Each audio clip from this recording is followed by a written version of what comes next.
I don't think that my next speaker, the mother of unicorns, needs any introduction, although I will.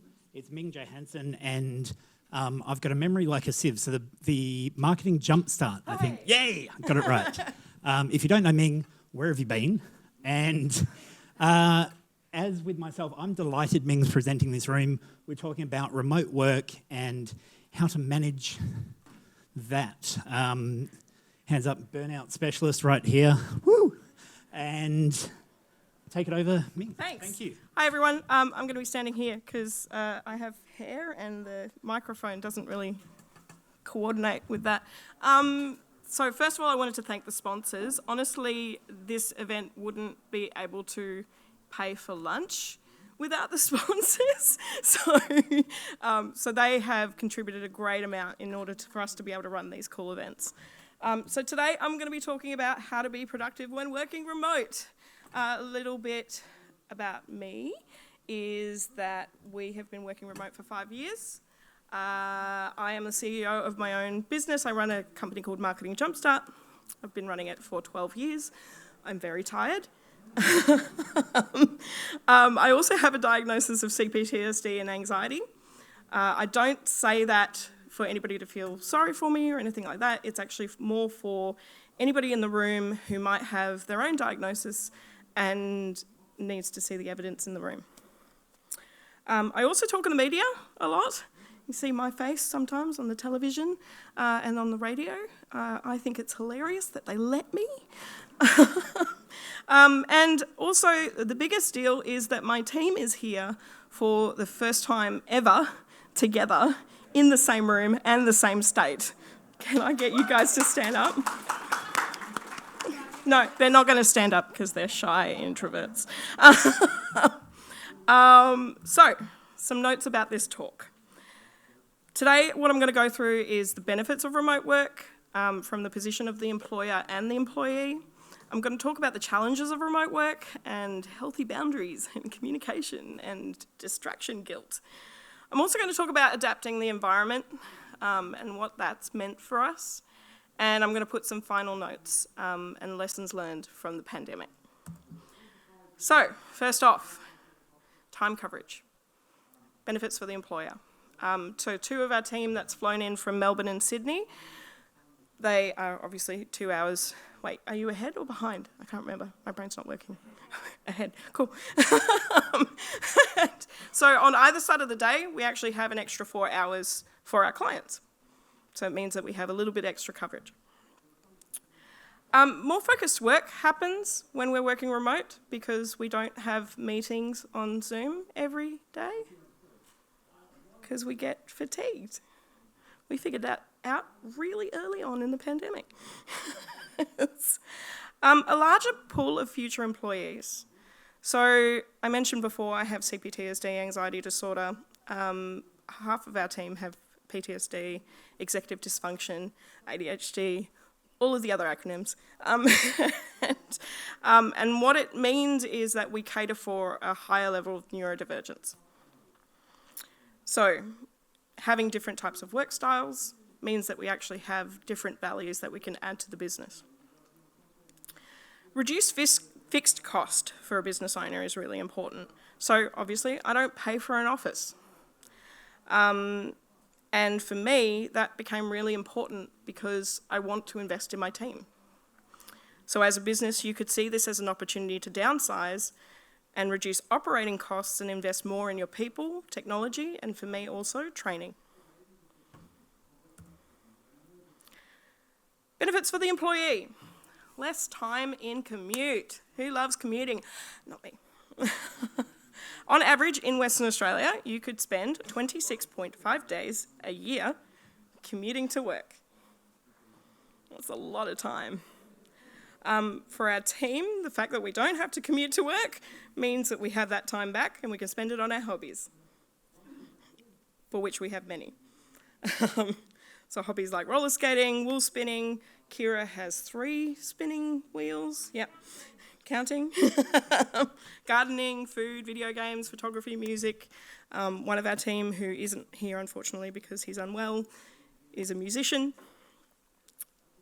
So things like nurturing support in a business.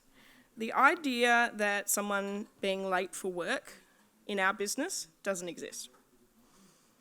One of the things that I say often to my team is work to your biorhythms, not to what the business needs. Work to what you need. The reason why that change was made is because that we tell ourselves a lot of stories coming from corporate work or previous works that we might have worked with. How many of you have heard things like, leave your life at the door? A couple of people. So, more hobbies, less time and commute, suited work environment. So each of us obviously work in our own homes, or at a cafe, or at the beach, or in the middle of a wonderful forest. So uniquely to each team member, we all get to work with our best colleagues as well, our pets. So, some challenges for working remote. Considering boundaries. Now normally, like Christina mentioned it this morning in her incredible keynote about the idea that people just sort of check in and go, oh, can you just have a quick look at that for me? Could you just have a look at this? And there's this constant disruption that happens in an office. How that looks online is 27 messages on Discord or Slack. So relearning what that looks like for you when you don't have an open door policy in your office is then figuring out what your boundaries look like in your home. There's potential for scope slip. So because we're not talking to each other face to face every day, our interactions are often online. And if things get complicated, text on a screen can make it worse. Has anybody ever heard of procrastinators? Trying to get it to trend. Procrastinators. When you're working from home, it's really easy for you to get distracted with all of the things that you've got going on in your home. For me, I have been for the last 6 weeks trying to film some videos for some courses that we're doing. And instead of filming the videos, what I decided in my head was I would clean my entire house, reorganize my storage room, and paint a wall. Black. So work life and your life can creep into each other's spaces. One of the key things about that is be gentle with yourself. Don't judge yourself too harshly for that. We all do it. One of the other challenges that we have is finding ways to close the distance between the team. Working in isolation can get really hard, and making sure that you've got regular check-ins and that you're having conversations that are not just work conversations are actually really valuable. So we've all been working together for 5 years, and it took us for the pandemic to happen for us to realise that we didn't actually really know anything about each other. Because we are efficient and we have all these conversations about the work stuff because that's what the meeting's for. So we don't have the water cooler to have those, oh, what did you get up to on the weekend? Those conversations are actually really valuable to your workplace. Distraction guilt. Who's watched 7 seasons of Frasier? 3 people. Well, it's suddenly feeling more guilty. So there is studies to say that people who work from home tend to work more out of guilt because they might have taken a little bit longer for lunch, they might have streamed a few too many episodes instead of actually doing work. Again, one of the rules in our business is work to your own flow, so long as the job gets done. We have 2 deadlines. One is the real deadline for the client. The other is our internal deadline, which is 2 weeks prior. Different communication styles. With everybody's different neurodiversities, having awareness around the other person's communication style can be really challenging most of the time, we will communicate in the ways that we prefer best. I am the worst culprit for this. I will often send things to my team at rapid fire. Hey, could you do this? Hey, could you do this? Hey, I forgot about this. I am working on it. Work in progress. But remembering that other people receive information differently and trying to accommodate them. Recognise it. So, adapting the environment. There's an importance of designated workspace. Kira very much has 2 different workspaces. So at the beginning of the day, she starts in her chair in her office. By the end of the day, she's on her couch. So a lot of that is about healthy boundaries for her mind, her space, and her relationship with work. With me, this led to a very specific purchase when I bought my house. I have an upstairs and a downstairs. Upstairs is work. Downstairs is home. They do not cross. So once I step out of work, literally and figuratively, I am in my home space mode. And that's very important because one of the people that I work with is also my partner. Activities for breaks. So we have what we call a circuit breaker event. For me, it's going to do a food shop in the middle of the day when nobody else is at the shops. But it's to get me outside of my house and outside of my environment to make sure that my brain is not getting too clouded. Work time and home time is your choice. If you stay late, you're choosing that, and everything has to be a conscious choice. Nobody is putting a gun against your head asking you to work late hours. Certainly not in our business. One of the things that I say quite regularly to the team is, so long as it is healthy. Meal prep is actually way more important for neurodiverse people. Well, it's important for everyone, but for people who are neurodiverse, sometimes you can get really super hyper-fixated on things and then you don't eat for 2 days. Yeah, definitely me. Kira is a recent convert to having lunches. She's very angry about it, but she loves it really. And she's eating lunches which are more than a cereal box. It's not judgment. I love you. Some of the lessons that we learnt from the pandemic was fatigue. Despite working from home prior to the pandemic, the challenges of the team were shared by the team. Even though we all had unique challenges, things like COVID fatigue and long COVID, things that we were not expecting. These became things that we shared collectively as a team. And it became really important for us to share empathy with the rest of the team. Managing mental spoons. There's some great blogs out there about mental spoons and having how many spoons you have for your day. Some days you have less spoons because you borrowed from next week's spoons. Currently, we're working towards a 4-day week, and we're doing this for mental health reasons. We realise that the last 2 years have been hard. And it's 4-day work week with a 5-day pay, to clarify. I'm not undercutting anybody. The business values are also imperative. They have been from day one for me. When I walked out of my previous business, it was because there was a misalignment with values.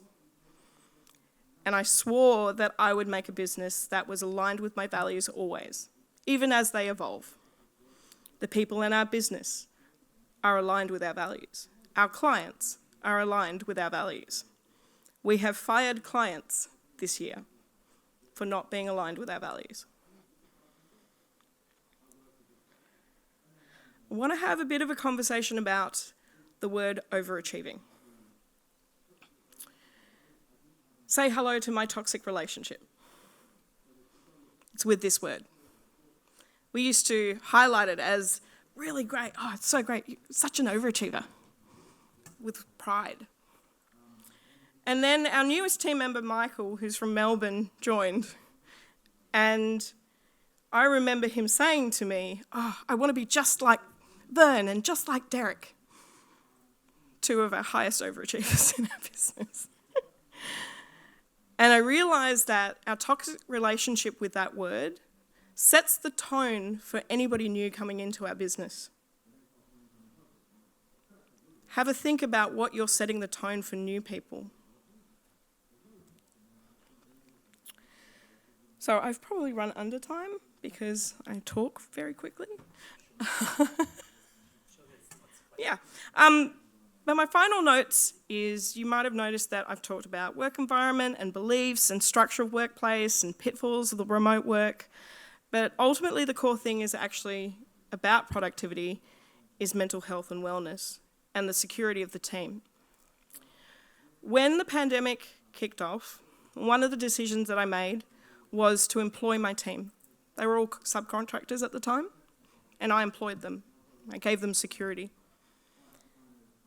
Against every single piece of advice I was given at the beginning of the pandemic. Every leader I spoke to, everyone I spoke to, all of my peers, all of them said to me I was crazy. Said to me I was making foolish decisions. Said to me I was making a lot of risky choices. Ultimately, without my team, my business is nothing. Their wellness and security is the most important thing. What it meant was that 2 years into the pandemic, 5 out of the 6 of us bought houses. We all have security. With us having that security, it also meant that our clients have that security. We're not going anywhere. Thanks for listening.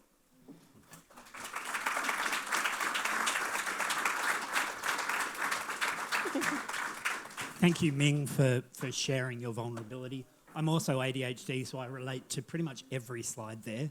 And before I rattle on, as an ADHD person could do, are there any questions for Ming? Down the back. I should point out this past week, in terms of the toxic behaviours and all of that, I'm the director of media for D2D this year, so all of the things with all of the branding that you see in the conference, I have had some part in that. The wonderful neon signs on the main stage is my responsibility. And I've done a lot of work this week, specifically and worked like midnight every day, plus running my business, plus I also decided in my infinite wisdom to do a rebrand this week. Completely forgot it's Are You OK week. And what was the other thing, Kira? Oh, we did a photo shoot, yeah. Oh, and I flew the team over. Oh yeah, no, I definitely maxed out the tabs in my brain. Yes, thanks for the talk. I was wondering, you mentioned you're catching up for the first time here today. I'm also doing remote work for many years, and I've considered catching up at regular times very valuable. So have you guys considered catching up, let's say, every 2-3 months and at a place and work together, doing a workation type of thing? So 2 of our team work on the East Coast. Yeah. At the moment, I can't afford to fly them over every 2 weeks. I would love that. I think 2 weeks would be a big ask because everybody's got families and life stuff as well to work around. It is an important thing that's been flagged as something that we would like to do more often, absolutely. Excuses like DDD Perth is a great excuse for that. I don't know if that answers your question. I do think it's important, if you have a local team, catching up with them. I catch up with all of my team once a week online, and it has been enough for the last 5 years. Do you guys want to? Can I add something? Yeah. I would recommend considering this to everyone. So I was working in Europe a lot, and I flew over from another country to meet the team every 4 to 6 weeks because of this, even before the pandemic. that was for myself very important. To catch up and have this chit chats and what you've mentioned, and I can only recommend doing this. It's what you lose at the costs you lose basically for office. You should spend in this kind of events. That's what we chose to invest in was training at the time, and I think one of the things I have always encouraged from the team is that they engage in community, that they find their own local community and find their own peers. Because we don't know what the pandemic will look like in the future. We might go into another lockdown. The concern I have is if we go into another lockdown, then how do we maintain that? How do we support that? I'd actually agree with that. If your team is remote, at least find a tribe, and that's actually why I'm here at DDD Perth, because I'm working remotely in a team of one, and so I get to connect with amazing people like Ming who invited me here. Another question? Hi, if you feel comfortable, can you expand a little bit on the toxic relationship with overachieving? How people might recognise that in themselves, potentially? Naming no names? I think this week has been a good example. I think specifically to people who work remote, you have on average 2 to 4 hours that are actually productive work. The rest of it is spinning wheels. And I think if you are pushing yourself or drinking lots of Red Bull, caffeine intake's probably a good indicator. Missing meals is another one. For me, I'm very lucky in the fact that I have a great relationship where my partner has got very healthy boundaries with work and home life. And so a lot of that dictates my relationship with that. When I was single, I can guarantee you I would work 14 hours because sometimes I don't have a perception of time. And I think, speaking to the neurodiversity side of things, certainly this week, I don't always know what my max output looks like. And it's taken me probably 5 years to figure out that I maybe do too much. I think also being neurodiverse, there's something called delay aversion. Yeah. So you procrastinate and then you freak out and you rush to the finish. 100%. But you do it successfully and that gives you a dopamine reward and then you repeat the behaviour and it's self-fulfilling.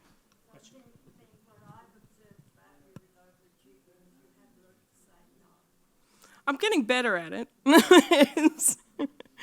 I don't know if I've learnt that lesson yet because I'm still saying yes to lots of things. Hi, Ming. Great talk.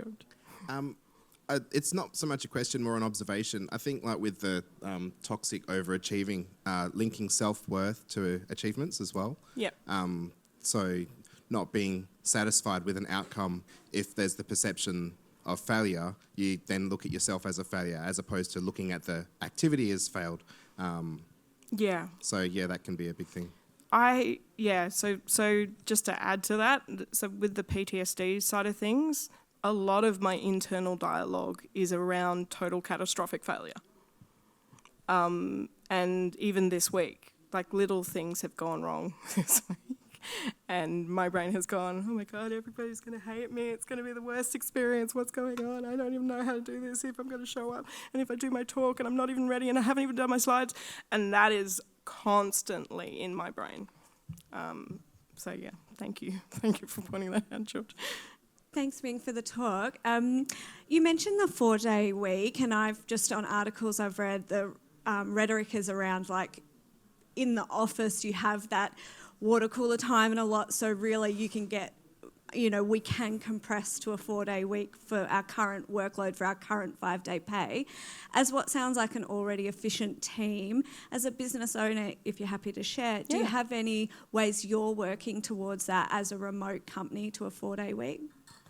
So some of it is around figuring out what that work day looks like, that day off looks like. So for some of the team, it's the Monday. They don't like they're more functional if they have the Saturday, Sunday, Monday. For the other half of the team, it's the Friday, Saturday, Sunday.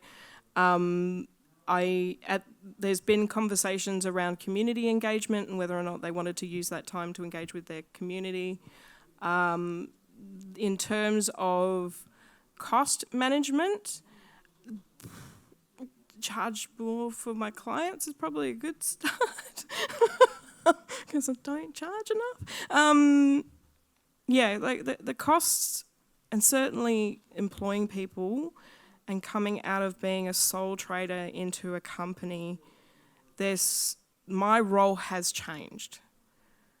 My role in my own business has changed from lead gen to then being, okay, I'm like, my days is staring at my bank account and making sure that I can afford to operate in the ways that we operate. I get zero joy from that. The joy I actually get from is working with my clients. So have we got a plan? The plan is currently we have some targets to hit for the business so we can financially support it. And then when we start to implement it, we're going to do a trial just to get our rhythms right.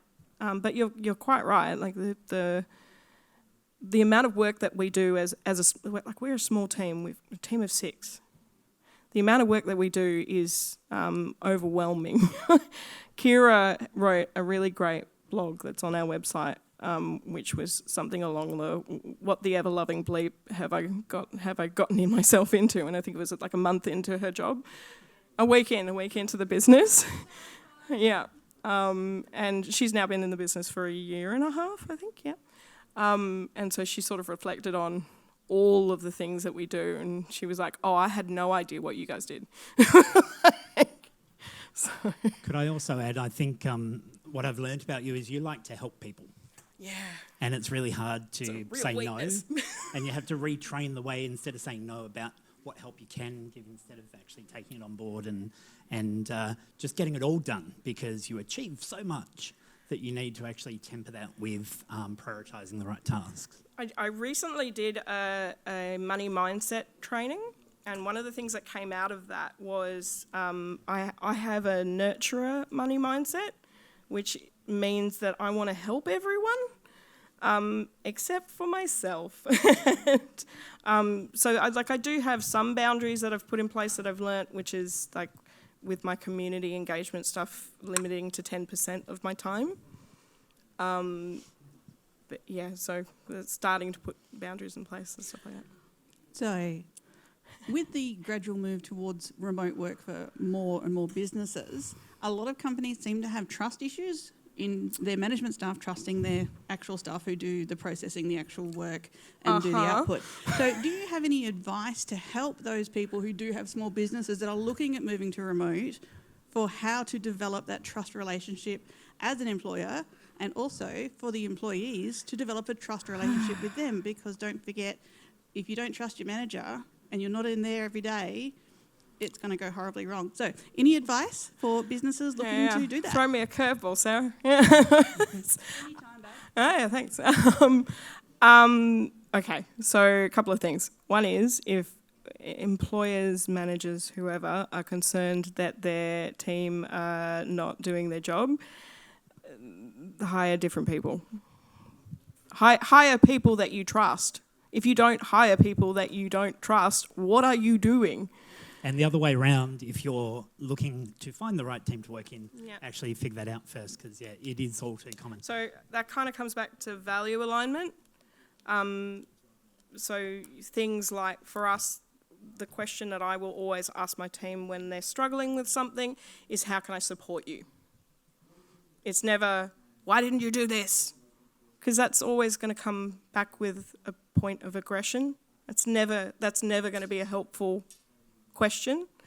But I've also managed people for over 20 years. So, Kira.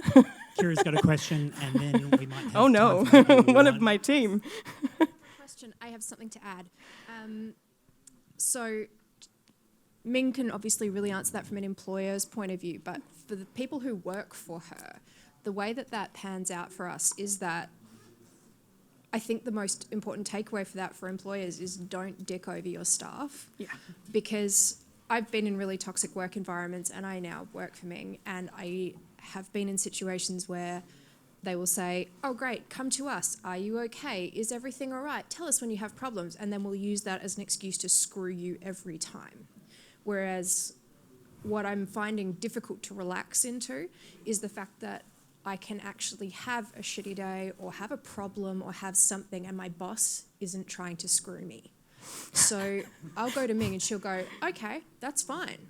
Let's do something else today. Let's find something else that you can manage, or let's put that on the back burner. And Do you need to take a day? Exactly. Yeah.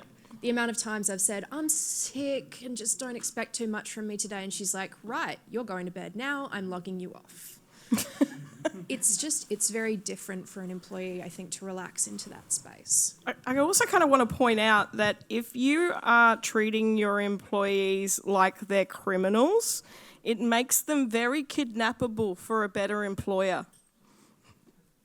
Case in point, Kira was kidnapped from her last employer.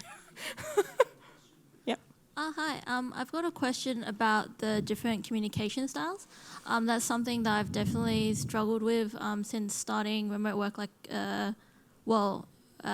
pandemic-wise. Yep. Because I'm more, I talk to speak, and some people, talk to think, and some people think to talk. Yep. And some people think and then write. Yep. And I really struggle with that. So do you have any tips? First of all, if you are having a challenging conversation, it's an indicator that the other person is not receiving you the right way. And ask the other person how the best way is for them to receive that information. It's probably one of the best pieces of advice I got when I was learning to be a manager, was just communicate with your manager what's going on and explain to them how you best, receive information, but then also try to understand how they receive information. So we have team members who will much prefer to have a dot point list and the overview. And then there will be team members who want all the details. They want all the details and the minutiae. Then there's me, who rolls in and is a verbal communicator and doesn't like writing emails. And so I have to force myself to slow down and actually find space to write that stuff, to write out all of that information. Things like building, so I'm very good at building processes from a thing that I've done, so long as I've done it. So if I can do an action or create something, I can then create the user guide for it. And that has sort of become the really good transition point for us right now in our business, where we're building out standard operating procedures and stuff like that. And then we're reviewing it regularly, making sure that it's up to date and it's current, and especially in the industry that we work in, the technology is constantly changing. So we're about to break for lunch, and so that Ming doesn't have to rely on cereal for most of the meals throughout this event, can we have one more round of applause for Ming? Thanks so much, guys. Thank you for coming. Thank you very much. Thanks for coordinating the room, Jeff.